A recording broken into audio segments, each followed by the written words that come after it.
All right. I want to welcome you back. I am normally hoping to wrap this up as fast as possible on a Friday, and that's still the goal today.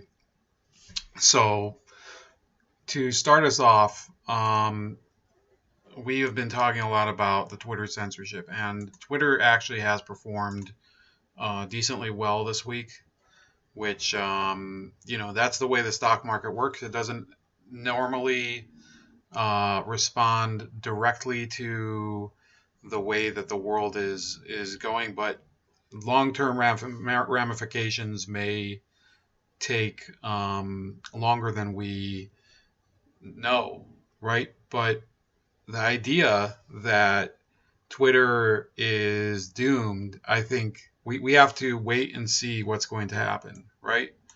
I certainly am not rooting for it to succeed, but it actually did very well this week. Most of the days, it didn't go quite that well yesterday, but they, I believe, gained 2% today.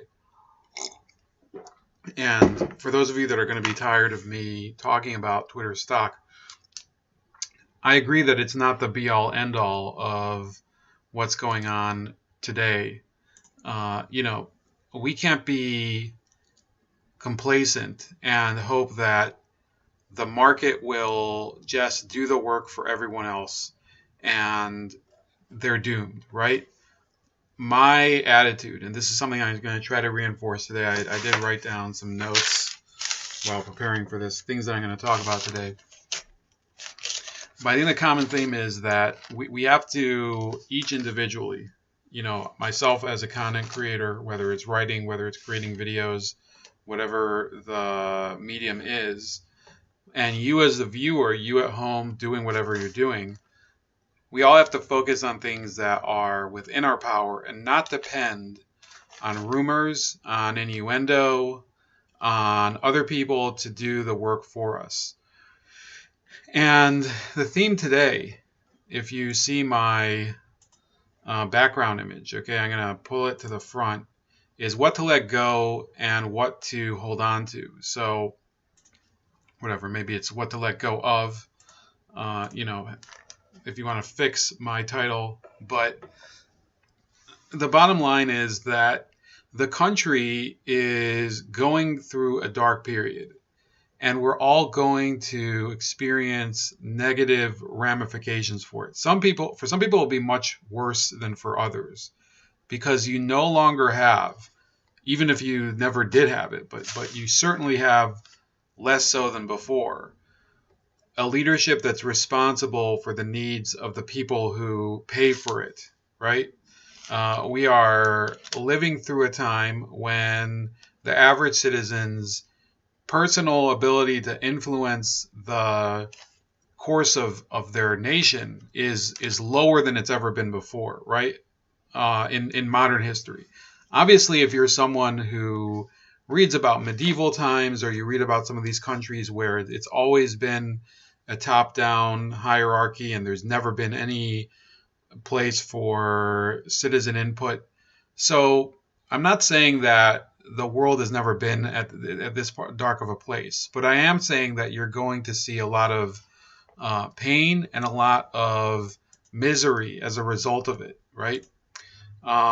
So I do hope that in this 4-year period, right, which I hope is only 4 years, but we have to be open to the fact that the system isn't something that you can trust anymore, that you can just canvass and talk to voters and gather petitions and everything, because we've seen the weakness of electoral laws, and we've seen the skewed world of how technology companies deal with people who have dissenting opinions, right? And in fact, according to Tim Pool today, they say that even Antifa accounts are being banned from Twitter now because of the recent trashing of Democratic Party headquarters in Oregon and other riots. Now, apparently Twitter says it has not suspended Iranian Supreme Leader's account. And by the way, I don't like some people I've talked to or some people that have, people who are living in the mainstream and who haven't gotten it yet about censorship.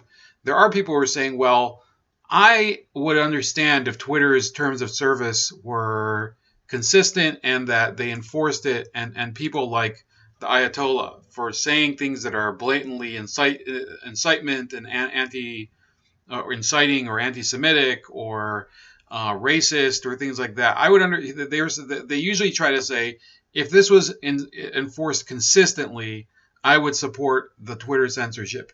That, in my opinion, is one of the most ham-handed stances that you can have, or limp-wristed, I should say. Unfortunately, it's a weak stance, right?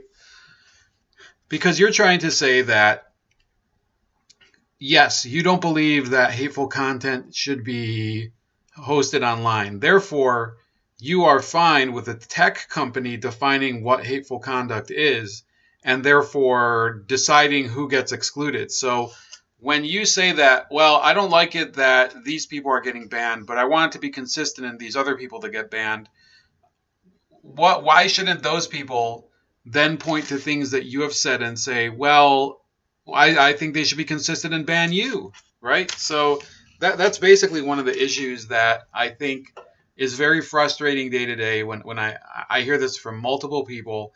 And I think that this is the price that we're paying for having a society that's it's always been a divided society, and people look out for the interests of themselves and maybe their community, maybe their religious group, maybe their ethnic group or whatever it is. And that's not what free speech is about. I think that the advocacy is, but the idea that you curate free speech in order to cater to the needs of one ethnic group or religious group or another because they are especially discriminated against is entirely wrong, right? And I hope to talk to somebody about that in the near future. I don't know if we'll have this be a video, but I'm sure I'm planning to have some conversations about it. King Lobster says, have you ever watched any of Yuri Bezmenov's videos? If so, do you think the normalization stage is starting in the U.S.? So I've watched his videos several times, and I've actually gone back and watched them. I think the last time I watched them was in October. And I think that all of his stages have been well underway.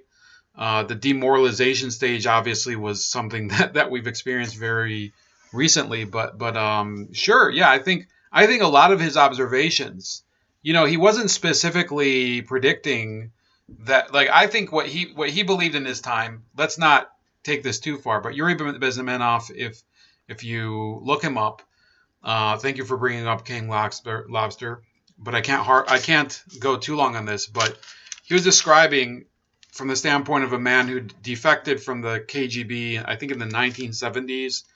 And he had these talks in the 80s where he was saying, well, the KGB doesn't use cloak and dagger spycraft in order to defeat the West. They use, in many cases, cultural warfare and infiltration of institutions at the bottom, and the education system and entertainment, and using and demoralizing your values and feeding you disinformation. And eventually, through all of those efforts, they will bring about the end of Western civilization. Now, I don't think he was predicting specifically what's happening to us today from the context of the Democratic Party doing it, but all of it applies. So I have to agree with King Lobster. And this is something that I recommend you watching, even though I might not have time to cover it in depth, but I certainly agree. So the Ayatollah was not banned, contrary to a report I saw earlier. But I personally think, like, if Twitter is going to start banning leaders of foreign governments, then it will become, in my opinion, not in my opinion, it will become, in fact, a tool, literally a tool, part and parcel of the intelligence community and American communications networks, right? Official American communications networks and the big media here in the United States. It will hurt their business model. like I started out today. I don't know if King Lobster was watching. I started out today talking about how their Twitter stock price has recovered to some degree, and I think in the future one of their ways of sustaining themselves might not be based on users. It might be based on meaning users who are trying to grow themselves. It might be based on catering to the needs of the U.S. government and becoming an information mouthpiece. And also for corporate America, like they will go to corporate America and say, look what we've done for government agencies and politicians and powerful people. We can deliver that type of information curation to you, and that will be how Twitter survives, because they will remove criticism. If you have, like, this is what they did for Rotten Tomatoes, okay, not Twitter, but this is what Rotten Tomatoes did. They started to remove negative reviews for movies that were unpopular with the audience, and people started to realize, Rotten Tomatoes really doesn't mean much in terms of their scores. So, but it still remained viable. It still remained, so far as I know, reasonably solvent. Rotten Tomatoes. I don't know who owns Rotten Tomatoes, but we are seeing basically these social media platforms, and in some cases, that, like, Rotten Tomatoes isn't even a social media platform, but many websites are being turned into mouthpieces for moneyed groups. This happened. I mean, I know maybe my audience doesn't really tune into that, but the Gamergate controversy, you saw that when these companies would basically corrupt the reviewing process, right? So that's really something that you should watch out for, because Twitter is basically deciding that whose speech will be heard and whose will not be, and therefore it can become effectively the Pravda of social media, and that would be economically sustainable in a manner of speaking if it becomes like a pay-for-use service, or they take contracts from government agencies, which is astounding. But I think it's not something that's out of the realm of possibility that you would have Twitter decide, well, we're going to start doing something called premium Twitter, and they're going to. This is something, by the way, it's not something that I think is unethical, but the issue that we're talking about is whether Twitter and social media is about connecting people in the audience or connecting the powerful institutions to the audience, right? If I'm able to watch a movie with you and we can comment on it with each other and give our own impressions to each other, send messages back and forth, and we're not sitting in the same room, I believe that that's a social media meant for the users. If Twitter becomes what I'm saying it could be, basically a tool of the powerful, of other corporations, basically another B2B, business-to-business service, it will be a sustainable business, but it will not be a sustainable business for the user. And I think it could be somewhat of, I just think it will be a huge change, right? And I will certainly not enjoy the medium anymore. In that, I'm already not planning to return to Twitter anyway, after I was banned 2 years ago. Twitter will be getting some juicy Harris administration subsidies in no time. Yeah, there has definitely always been cooperation between big tech companies and the government in terms of contracts. And it was like that between the Defense Department and the CIA and Amazon in the past. And, we just have to wake up to the fact that we're not the real people who run these mediums. I'm on YouTube right now. I'm recording this live stream. I'm going to be putting it up on the other alternative platforms, BitChute, Rumble, and hopefully Rumble. But in any case, the other three platforms, BitChute, Rumble, and Odyssey, because right now they do encourage user input, encourage small creators, encourage large creators, but it's a creative platform. It's not a platform that's basically a mouthpiece. And that's something important that I want to continue to talk about, which is look at how we've empowered these big tech companies, even as we complain about them, right? Those of you that are reading, that are listening here, or that you read my articles and whatever, realize that if you're continuing to use Twitter while also griping about its terms of service, or if you're doing that with YouTube, right? I'm on YouTube right now. I'm not happy with the way YouTube's service is. What am I doing in order to mitigate that? Well, I'm not really. I mean, with all due respect to you guys, I'm kind of recording this for an audience to watch later, not specifically to you. So, I mean, you're welcome to watch live, but now I'm going to get a bunch of FUs in the chat. Well, you don't care about us. Well, I'm sorry, but I know that you two, both of you as creators, you've probably noticed the same trends. I'm actually speaking specifically to people I know in the chat. And it's much more feasible to gain people, to gain new audience members, to connect to new people on BitChute in particular, and on some of these other social media platforms. And that's something I think we need to really emphasize. Now, I'm going to keep talking about alt tech later. Now, another thing I want people to pay attention to is this danger that is up around the bend, okay? So Foreign Policy magazine is one of the most, it's one of the closest magazines to the people in power. They just believe in sustaining the same, the same mindset that has kept the U.S. involved overseas for decades, right? And you can see that they've endorsed most of the Biden agenda, lock, stock, and barrel, right? And here it is. So they're putting things like Iraq's disappearance from Biden's agenda is a big mistake. They're also agreeing this isn't even a foreign policy article. It says the 1776 project is a desperate search for the right enemies. So they're basically endorsing the same agenda that's been elected into office because it's convenient for them. It empowers them as a magazine. It's the same. They're empowering the people in power even more by echoing their viewpoint. So this article is saying that, and it piggybacks on this previous article where they say that the U.S. should bail out the Iraqi government because Iraq is basically going bankrupt. They won't be able to pay their state employees through this month, and it's basically like how many times do we have to hear the same song before we decide whether you want to dance to it or not?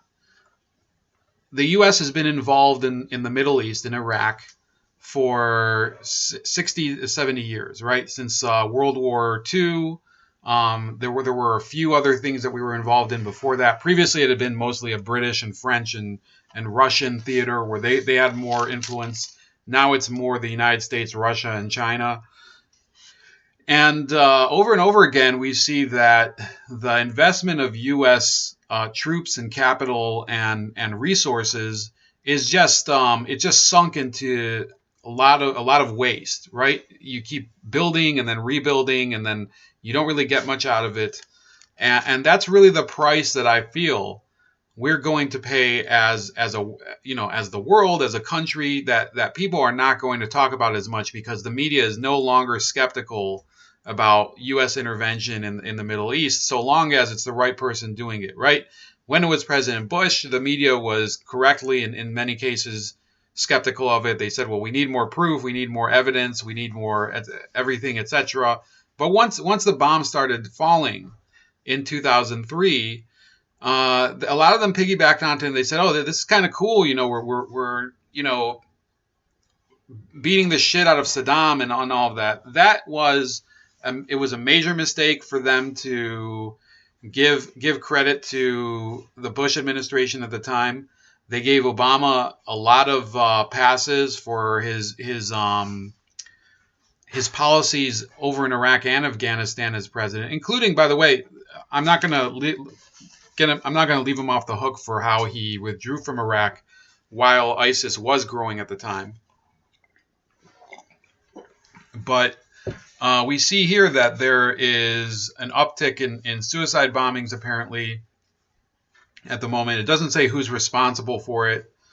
But the more the U.S. has invested in the stability of these countries, the less stable they seem to become, because people aren't dumb in that part of the world, right? I've met many people from the Middle East, from places like Syria and Lebanon, a little bit from Iraq, not as much, Egypt. It's not as if they suddenly see somebody who they meet with the U.S. president and they say, oh, I guess this guy must be pretty cool. Those people, if they come from that region, are known quantities, and the people there are more distrustful of government than here, because they've been abused more than or more than they've been in the United States, right? The state, as bad as we have it here, those countries are often run by just abominable despots. And those despots don't necessarily affiliate only with Russia and China. Many of them affiliated with the United States.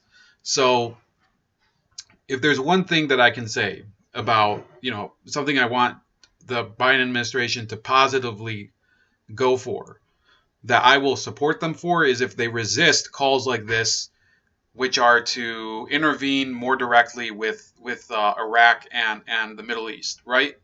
If he stays away from blatant intervention in the Middle East and Eastern Europe, I will consider his presidency at least to be a success in that respect. It doesn't mean I'm going to support him personally.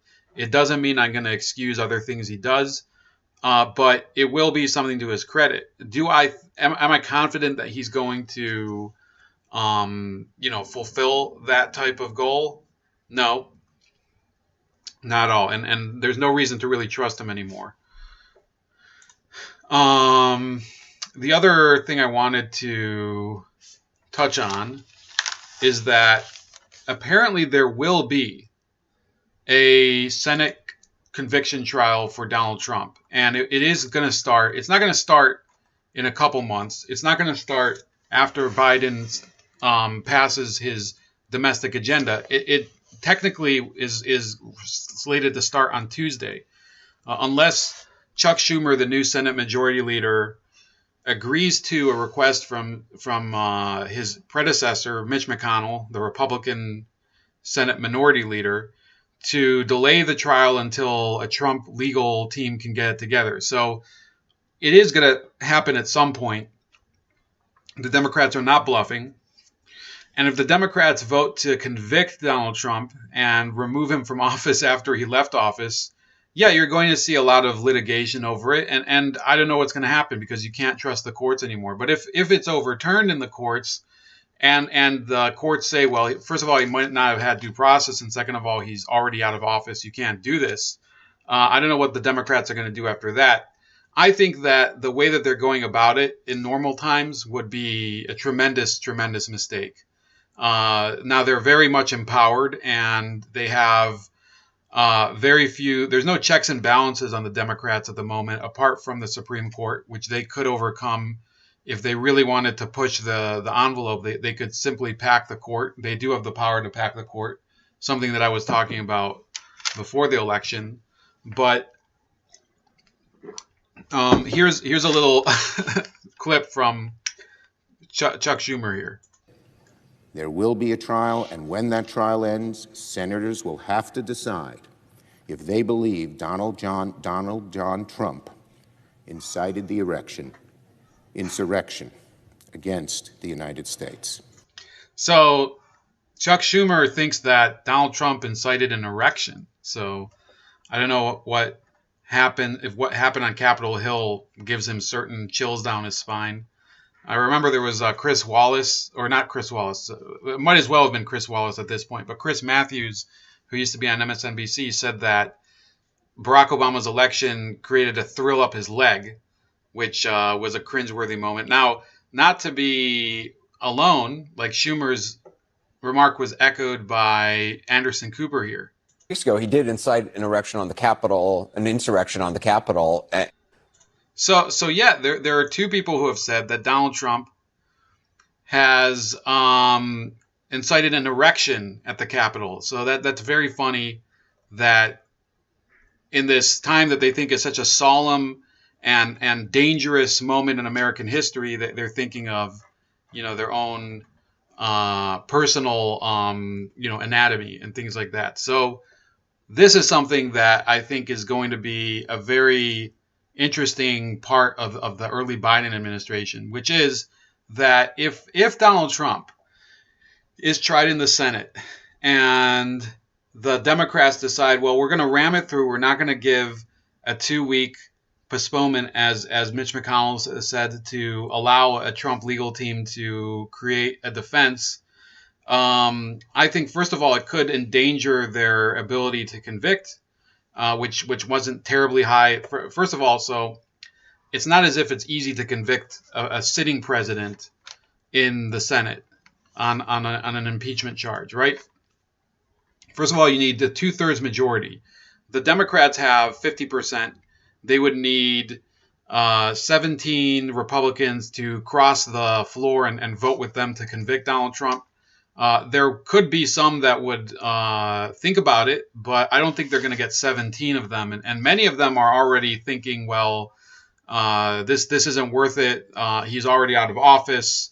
This is actually feeding red meat to his base and things like that. So should they, and plus they themselves are thinking possibly that this could be thrown out in a court on appeal, and it would reflect on them poorly if they were tied to that impeachment vote and conviction vote. So there's already talk that some of these Republicans who voted for the impeachment itself in the House, such as Peter Meyer of Michigan and Liz Cheney of Wyoming, they're already being thought of as potentially one term or that's their last term in office, because there's no real Republican Party with support outside of the Trump faction of the party. The rest of the party is largely considered calcified. They're people who are from the consultant class, from the from the stream of people who are career politicians or political activists, and those people aren't popular on either side. That's one of the reasons that I don't see, for example, on the Democratic side, you're not seeing the squad make too much headway. They're making a little bit of progress. They've gained a few seats in the past vote, but they're just not going anywhere. You need a person who is going to galvanize a party and make it really worth supporting. And the Republicans don't even have anyone close to Trump's level, right? You have to remember back in 2016. Now, I know some of you may have moved on from it and put it completely out of your mind. There were 17 people on the dais when Donald Trump was running against them in the primaries, including people who were heavyweights in the party, people like Jeb Bush, Chris Christie, Marco Rubio, Lindsey Graham, and all of them were just annihilated by him, including like if you really think about it, the second place person was also someone that the mainstream GOP didn't like, Ted Cruz. They at least said publicly they didn't like him because he was a little too of a hardliner on a number of issues. And that's something that people ought to remember, that they have someone, and he's not somebody easy to get rid of. Like, they can get rid of the person, but they can't get rid of the image. And that's one of the problems I see with the Republican Party. Now, Dan Bongino's debated on his show with his audience, who some of them have been saying, oh, we need to do a Patriot Party. We need to break away from the GOP. We need to start fresh and everything. And he says that they should stay within the Republican Party and everything. If the Republicans do vote, for whatever reason, to convict Donald Trump, the idea of the party recovering, even for the midterm election, is going to be like very hard to believe. So I want you to understand this. Our political system is already very much, in the dumps right now. There's one dominant party. If you watch the inauguration, it's pretty obvious that it's dominating largely thanks to its closeness to the media and corporate America and the intelligence community and the Pentagon, right? It's not connected to the average constituent. That's the main theme of today. And if the Republican Party doesn't try to seize the mantle and say, yeah, we're going to be a party that actually presents an opposition. We're not going to cooperate on all of these issues where the Democrats seem to be literally breaking some of their promises. And in other cases, they're taking the U.S. back into some of the worst periods of Republican presidents like George Bush and Barack Obama, who, many of the progressives consider to be, a closet Republican, right?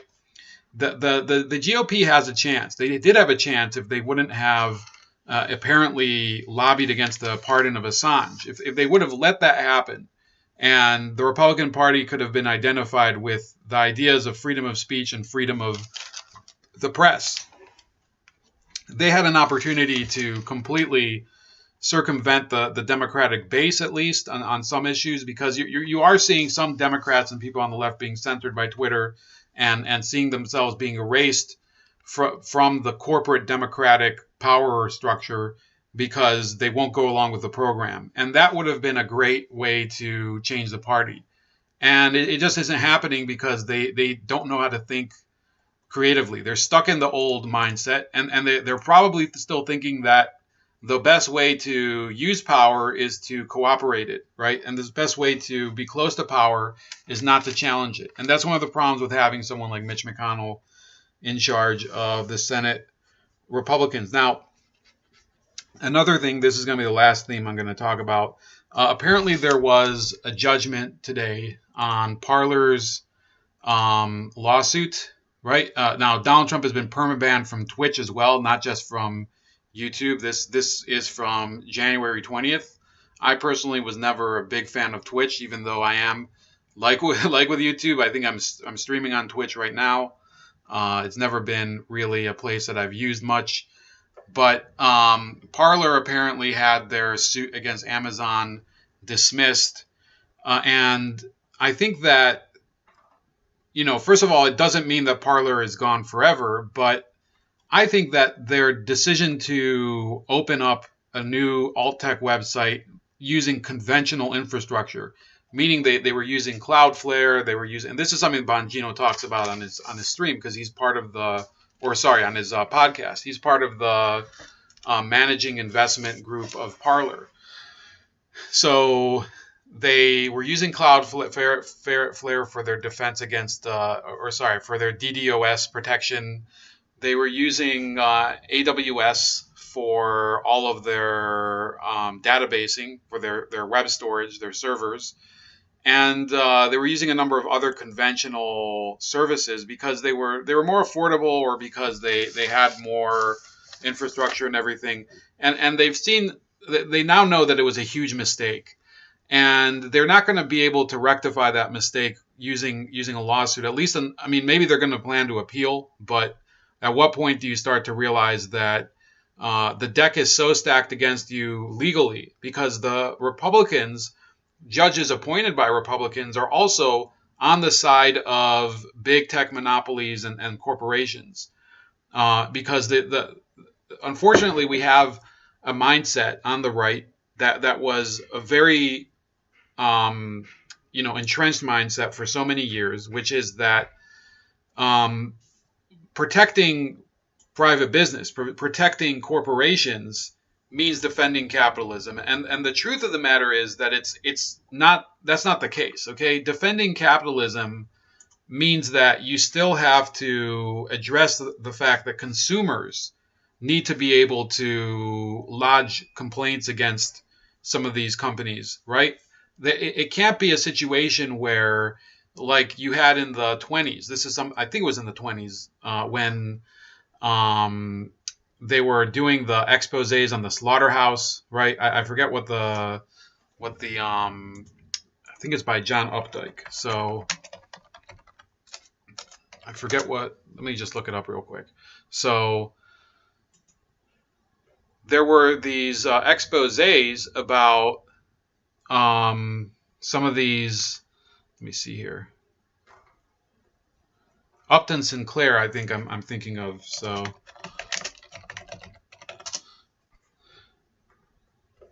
he wrote The Jungle, okay? And The Jungle was an expose on the poor state of slaughterhouses and the meat industry, and he was a socialist, right? And obviously he did not succeed in getting socialism to be implemented, at least not in his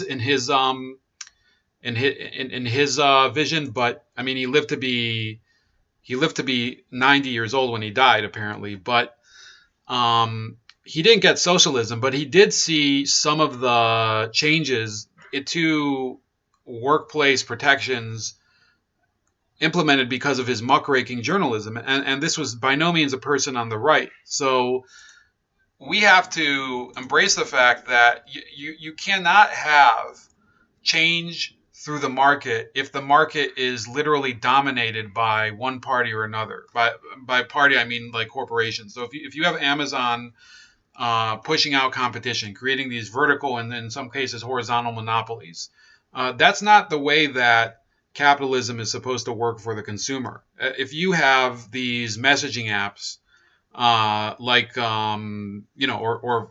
social media microblogging apps such as Twitter, saying, well, this other app, Parler, for example, they can't be in your app store because they're motivating violence. They're motivating everything. And meanwhile, on your platform, you have motivations for violence. You have, and now they're talking about CP being on Twitter, if you know what I'm talking about.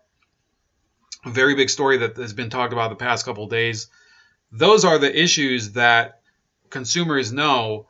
They can see that big tech is not working for them. It's working for its own convenience and for its own profit. So with that being said, the last part of this is with this I really will conclude. So the whole Kinwa Society, that's what I call them. And what starts with what does the word Quinoa start with?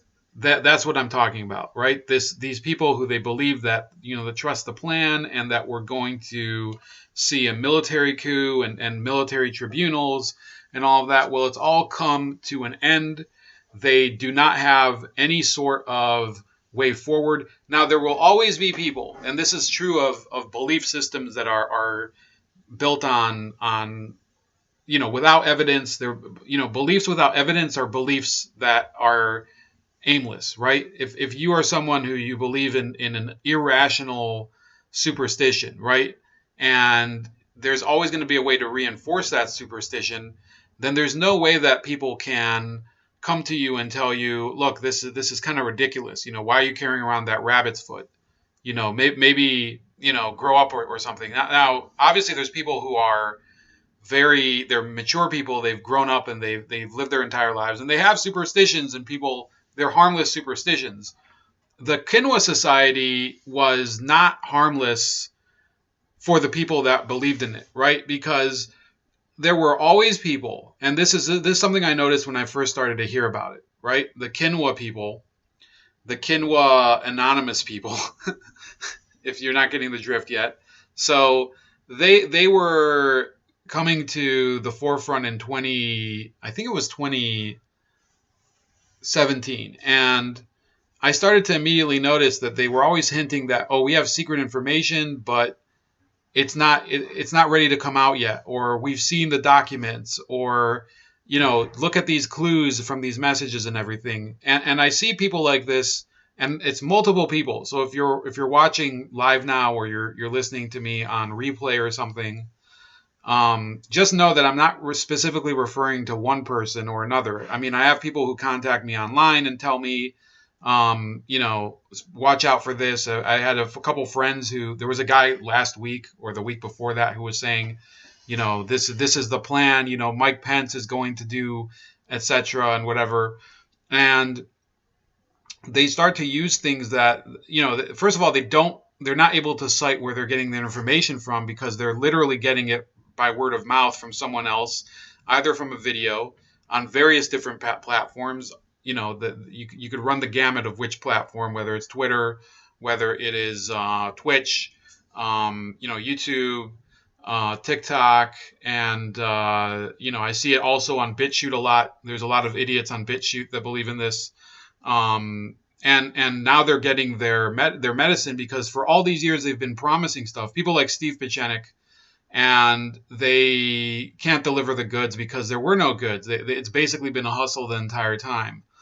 And people were asking me, I think a couple years ago, like, what's your opinion on the Kinwa Society, right? I think it was like 2 or 3 years ago. People were asking me, and I said, look, I mean, I don't know what they're talking about. I have no frame of reference. Whenever I hear something from them, I don't understand what they mean. They tried to talk about all these clues they're seeing, and I don't really see it. It's always very cryptic, and they all seem to be using some sort of. It's almost like having someone hold out their charm and tell you that I am now going to levitate in the air, right? And it was always very frustrating to hear from these people, including one person who I used to, I'm not out of contact with her, but she was someone I used to canvass with during the campaign. And, she would believe in these things. She wouldn't try to convince me, but she definitely believed in them. And she would hear rumors, not only rumors on the national level, but on our state level. So in the meantime, there's been no evidence that any of these things are actually happening. So, I think that a lot of these people, they've realized that they've been deceived. Other people, they're going to continue to believe in it. And that was the whole problem, that in many cases, these people, they didn't do things that they themselves could have helped improve their preparedness, right? Be a little bit more self-sufficient in terms of their food supply, get their permits for possession, weapons possession, concealed carry, CCW. These are people that I've known for several years. Or try to make a little bit of a financial plan in case you're vulnerable financially, as I think we all are to some extent right now. Invest maybe in some of these cryptocurrencies or in precious metals. And a lot of people are now unprepared. And the Kinwa Society is in part to blame for that, because I do believe that it was used by the media. First of all, the media could always point to them as the crazies, as the people who didn't have a real handle on how politics work, that they're delusional, they believe in stories that are actually fake, not just the media says they're fake, but they're literally made up garbage, and are often started as troll memes, right, on 4chan or whatever. So the Kinwa Society people are especially vulnerable to that. And maybe some of them have gotten wiser over the years, or they stopped believing it, or whatever the case. But I think it is a permanent problem that there's always going to be people who buy into a very, positivist and optimistic interpretation of the news, and they really start to drink the Kool-Aid on that, and they can't. Like they started to call it hopium in the past few weeks, right? That trust the plan and all of that, and it was always, in my opinion, a way to get people to be complacent and not do what was necessary in order to prepare themselves for the uncertain world ahead. And the other thing that I think is going to be used against them is if you were on social media spreading QAnon memes, the Kinwa Society memes, if you were on social media I said it, and I'm going to get money, I'm going to get subscribers shredded, things like that. But if you were on Twitter or Facebook sharing the Kinwa Society memes and all of that, that's being logged. Everywhere you're. So if the people who were using this as a provocation want to use it against you, I think that you are getting victimized by it. You're getting victimized by something that you believed in. And, I'm sorry to see it happen. And it does make the whole movement to oppose what's going on right now with Biden much, much weaker, because these are not going to be seen as credible people coming up ahead. It's very difficult to restore your credibility if you've been attached to something that's just a blatant hoax, right? This is what happens with people who were 9/11 truthers.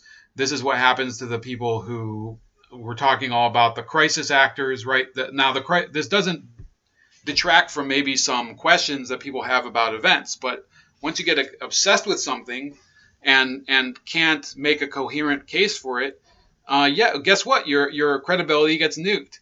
This is what happens to Holocaust deniers, right? Many people for a while they deny the Holocaust, and then eventually they start to realize, well, the evidence I was using in order to make my point doesn't really hold up in my own mind, right? And unfortunately, they can't prove through documented sources their own premise, and they give it up, right? These are things that you see in many cases from people who are on the edge of political discussion. And that doesn't mean that I want them to be censored, but I want them to, change their methodology, right? All of these ideas about how JFK got assassinated back then, it didn't mean necessarily that you would be blacklisted from politics or from your job or anything. But nowadays that's changed. And I think we are living in the brave new world that Aldous Huxley wrote about, even though I didn't read the novel, and we're going to have to cope with that. But that's about it for today. I do have to run before I, just go off on another tangent. Please enjoy your weekend.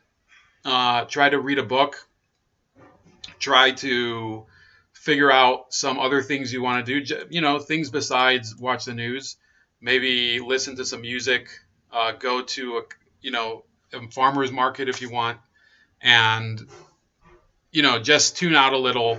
If you're into video games, do that. But I will be back, and I don't plan on closing my eyes anymore. But yeah, you have to let go. Donald Trump is out of office. We have to cope with the world that we have, not the world that we've imagined.